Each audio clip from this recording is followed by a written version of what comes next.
இருப்பவையாக இல்லாமல் போகலாம். கோட்பாட்டை புரிந்து கொள்வது நடவடிக்கை எடுப்பதை போல் முக்கியமானது என்று நான் நினைக்கிறேன். சிந்திப்பதற்கு பதிலாக நடவடிக்கை எடுப்பதற்கு பலர் விரும்புகின்றனர் என்பதும் வெறுமனே சிந்தித்துவிட்டு நடவடிக்கை எதுவும் எடுக்க விருப்பமில்லாமல் மக்களும் ஏராளமானோர் இருக்கின்றனர் என்பதும் எனக்கு தெரியும். இந்த இரண்டும் சேர்ந்து கலவைதான் நான் என்று கூறுகிறேன். எனக்கு புதிய யோசனைகள் பிடிக்கும், செயலில் இறங்குவதும் பிடிக்கும். என்ன சொல்றாங்கன்னா, இப்ப அத்தியாயம் 9 நம்ம சொல்றாங்க. இந்த அத்தியாயம் 9ல சில பேரு புதுசு புதுசா யோசிப்பாங்க. யோசிச்சுட்டு அந்த விஷயத்துல சில பேர் இறங்குவாங்க, சில பேர் இறங்காமலும் இருப்பாங்க. ஆனா நான் எப்படின்னா, புதுசா யோசிச்சுட்டு அந்த விஷயத்துல நான் இறங்கிடுவேன், அதை செய்யவும் ஆரம்பிச்சிருவேன் அப்படின்னு சொல்றாரு. எவ்வாறு துவங்க வேண்டும் என்பதை தெரிந்து கொள்ள விரும்புகின்ற மக்களுக்கு சில விஷயங்களை சுருக்கமாக நான் எடுத்துரைக்க விரும்புகிறேன். நீங்கள் செய்து கொண்டிருக்கும் வேலையை நிறுத்தி வையுங்கள். வேறு வார்த்தைகளில் கூறினால், உங்கள் வேலையை கொஞ்சம் நிறுத்தி வைத்துவிட்டு எது பலன் அளிக்கிறது, எது பலன் அளிக்கவில்லை என்பதை ஆய்வு செய்யுங்கள். ஒரே விஷயத்தை மீண்டும் மீண்டும் செய்துவிட்டு ஒவ்வொரு முறையும் ஒரு வித்தியாசமான விளைவை எதிர்பார்ப்பது முட்டாள்தனம். எது பலன் அளிக்கவில்லையோ அதை செய்வதை நிறுத்திவிட்டு ஏதேனும் ஒரு புதிய விஷயத்தை தேடுங்கள். இப்போ என்ன விஷயம் சொல்றாங்கன்னு வச்சுக்கோங்களேன். ஃபர்ஸ்ட் விஷயம், நம்ம ஒரு வேலையை செஞ்சுட்டு இருக்கோமா, அதை ஃபர்ஸ்ட் நிப்பாட்டுங்க. அந்த வேலை நமக்கு பலன் அளிக்குமா பலன் அளிக்காதா அப்படிங்கறத பாக்கணும். இப்போ எப்படின்னு வச்சுக்கோங்களேன், இப்போ நமக்கு பலன் அளிக்கக்கூடிய வேலைன்னா நம்ம வெஸ்டேஜ், இங்க ஒர்க் பண்ணா நமக்கு இன்கம் வரும். ஆனா பலன் அளிக்காத வேலைன்னா என்ன, நம்ம சோசியல் மீடியாஸ்லாம் பாக்குறது. அந்த சோசியல் மீடியாஸ் பாக்குறதுனால நமக்கு ஏதாவது லாபம் இருக்கா? ஒண்ணுமே கிடையாது. அப்போ அந்த மாதிரி பலன் அளிக்காத வேலையை ஃபர்ஸ்ட் நிப்பாட்டுங்க அப்படின்னு சொல்றாங்க. ரெண்டாவது விஷயம், புதிய யோசனையை தேடுங்கள். புதிய முதலீட்டு யோசனைகளை பெறுவதற்கு நான் புத்தக கடைகளில் சென்று வித்தியாசமான மற்றும் தனித்துவமான விஷயங்களை பற்றிய புத்தகங்களை தேடுகிறேன். நான் அவற்றை சூத்திரங்கள் என்று அழைக்கிறேன். எனக்கு தெரியாத சூத்திரங்களை கற்றுக்கொள்வதற்கு அவை தொடர்பான புத்தகங்களை நான் வாங்குகிறேன்.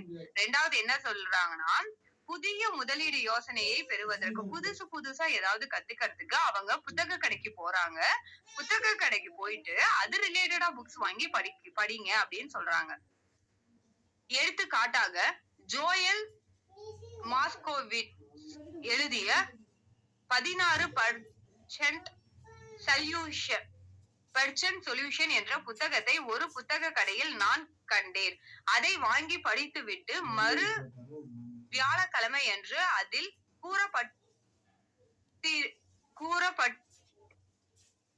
கூறப்பட்டிருந்தபடியே செய்தேன். பெரும்பாலான மக்கள் நடவடிக்கை எடுப்பதில்லை அல்லது தாங்கள் படித்துக் கொண்டிருக்கும் விஷயத்தை பாதியிலேயே நிறுத்தி விடுவதற்கு மற்றவர்கள் தங்கள் மீது தாக்கம் ஏற்படுத்த அனுமதித்து விடுகின்றனர். நான் படித்த புத்தகங்களை ஏன் வேலை செய்யாது என்று என் அண்டை வீட்டார் ஒருவர் என்னிடம் கூறினார். நான் அவர் கூறியதற்கு செவி சாய்க்கவில்லை, ஏனெனில் அவர் அதை ஒருபொழுதும் முயற்சித்து பார்த்ததில்லை.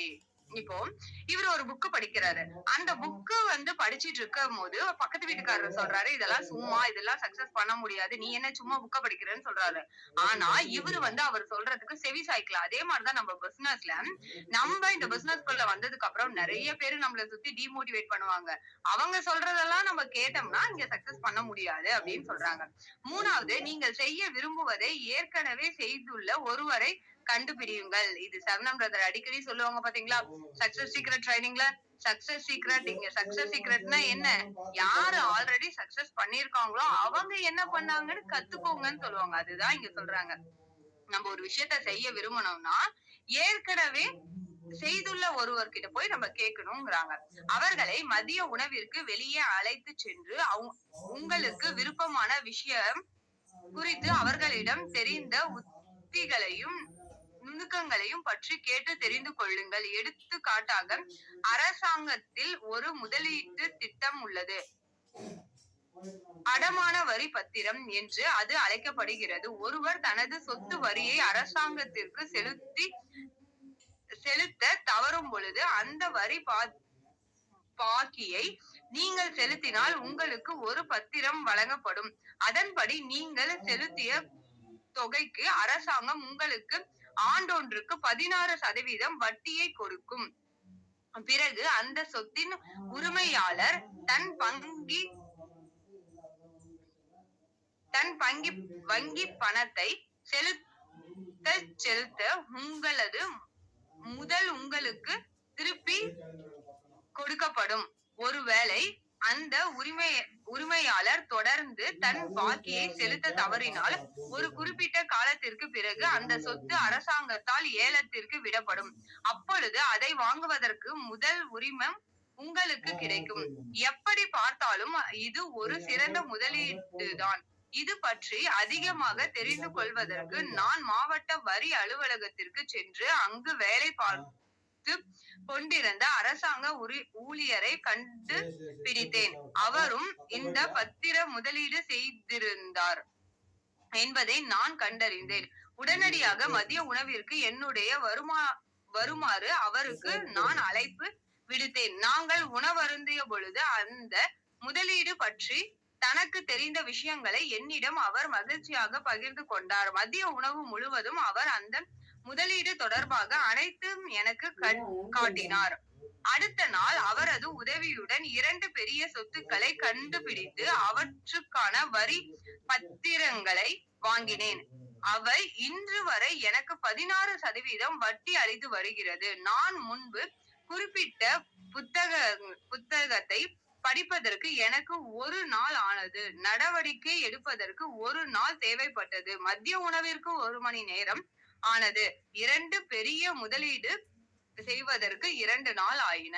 பாருங்க என்ன சொல்றாங்கன்னா, என்ன பண்ணுவாங்க அப்படின்னா, நம்ம இவர் என்ன பண்ணுவாருன்னா, இப்போ வங்கி எல்லாம் வச்சுக்கோங்களேன், இந்த வீடெல்லாம் லோன் போட்டிருப்பாங்க. அந்த லோன் போட்டு கட்ட முடியாதவங்களுக்கு எல்லாம் ஏல மாதிரி விட்டு அதை கம்மியா அது யார் அந்த காசு செலுத்துறாங்களோ அவங்களுக்கு கொடுத்துருவாங்க. அப்படி எங்க அதெல்லாம் ஏல விடுவாங்க அப்படிங்கறத அங்க அலுவலகத்துல வேலை பாக்குறாங்கல்ல, கவர்மெண்ட் ஆபீஸ்ல, அங்க இருக்கவங்கள யாருங்கிறது இவர் கண்டுபிடிச்சு அவரை மதிய உணவுக்கு அழைச்சி அவர்கிட்ட பேசி எப்படி எல்லாம் அந்த வீடெல்லாம் ஏல விடுவாங்க, என்ன பண்ணணும், அதை எப்படி வாங்கணும் அப்படிங்கறது எல்லாமே மதிய சாப்பாட்டுக்கு வர வச்சு அவருக்கு சாப்பாட்டை கொடுத்து நல்ல திருப்தியா சந்தோஷமா அவர் எல்லா விஷயத்தையும் அவர்கிட்ட இருந்து சொல்ல வச்சாங்க.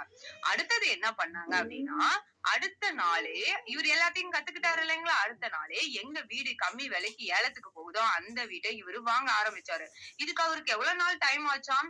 2 நாள். புத்தகத்தை படிச்சது முதல் 2வது இதுல நம்ம பார்த்தோம்ல, புக்கு படிச்சாங்கன்னு, அந்த புக்கு படிக்க 1 நாள், அந்த வீட்டை வாங்க 2 நாள், அதே மாதிரி மொத்தமா சேர்த்து இவருக்கு 4 நாள் தான் ஆச்சு அப்படிங்கிறாங்க. அடுத்தது, பயிற்சி வகுப்புகளிலும் பயிலரங்குகளிலும் கலந்து கொள்ளுங்கள். புத்தகங்களை படியுங்கள். புதிய சுவாரஸ்யமான பயிற்சி வகுப்புகளை நான் செய்தித்தாள்களிலும் இணையத்திலும் தேடுகிறேன். அவற்றை பல வகுப்புகள் இலவசமாக அல்லது குறைந்த கட்டணத்தை கொண்டவை.